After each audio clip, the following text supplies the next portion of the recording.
Ethan Miles was running late, again. The morning rush had already drained him, trying to get his 7-year-old daughter Sophie to school on time. Now he was weaving through an unfamiliar neighborhood, clutching the last parcel of his delivery route. His beat-up minivan groaned in protest as he steered into a quiet, upscale street where the houses looked like something out of a magazine. His phone beeped with a reminder, "Pick up Sophie by 3. Don't be late." He tightened his grip on the steering wheel, sighing. Ever since his wife passed away 3 years ago, Ethan's life had been a careful balancing act, one hand delivering packages, the other holding his little girl's world together. When he found the address on the label, it led him to a small, modest house on the corner. He jumped out, rang the doorbell, and waited.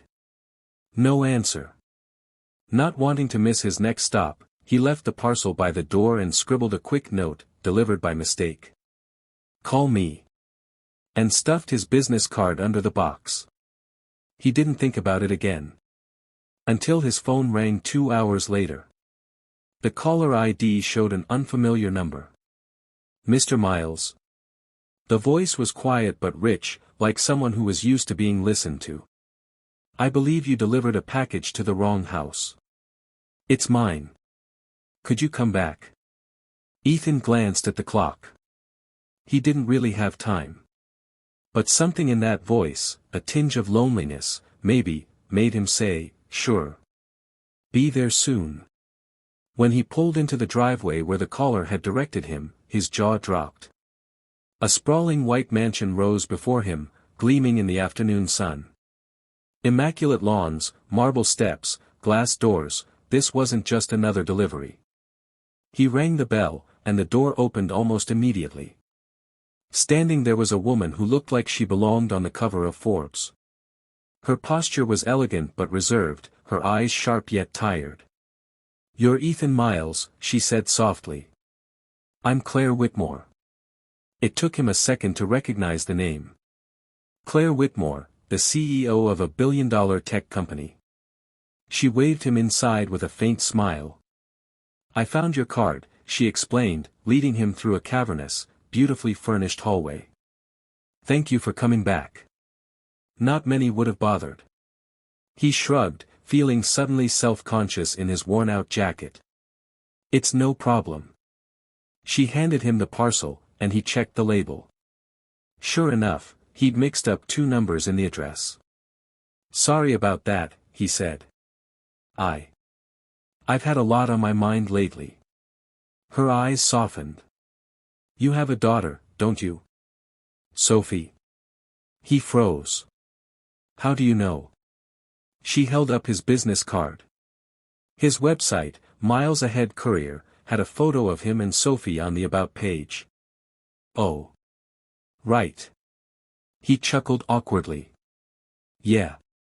Just the 2 of us." Something changed in her expression then.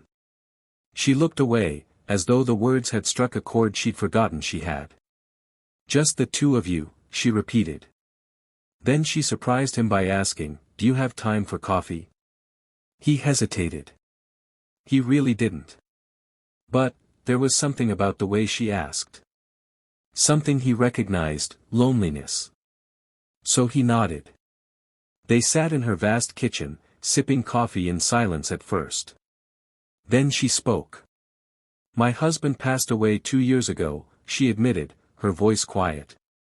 "No kids. Just this house, and this company. People think I have everything. But the truth is, no one ever really shows up. Not unless they want something." Ethan blinked. That hit him hard. Because he knew the feeling. Of walking into a crowded room and still feeling completely alone. Something shifted between them in that moment. They started talking. About grief. About work.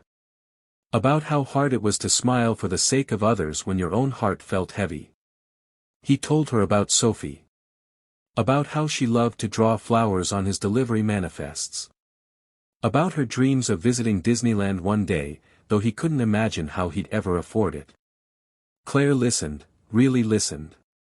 When he finally glanced at the time and realized he was late to pick Sophie up, he stood, flustered. "I'm sorry, I have to go." But Claire stood too, touching his arm gently. "Wait.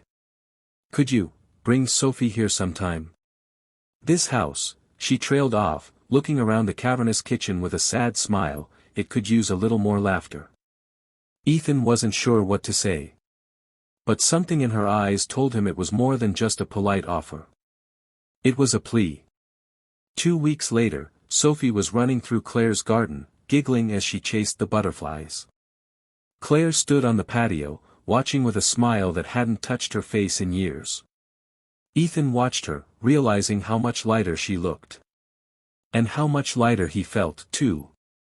Because sometimes, life delivers us to the wrong address. But it turns out to be exactly where we're meant to be. Because kindness, no matter how small, has the power to change not just one life, but two. And sometimes, even a simple wrong delivery can lead to the most beautiful connection of all.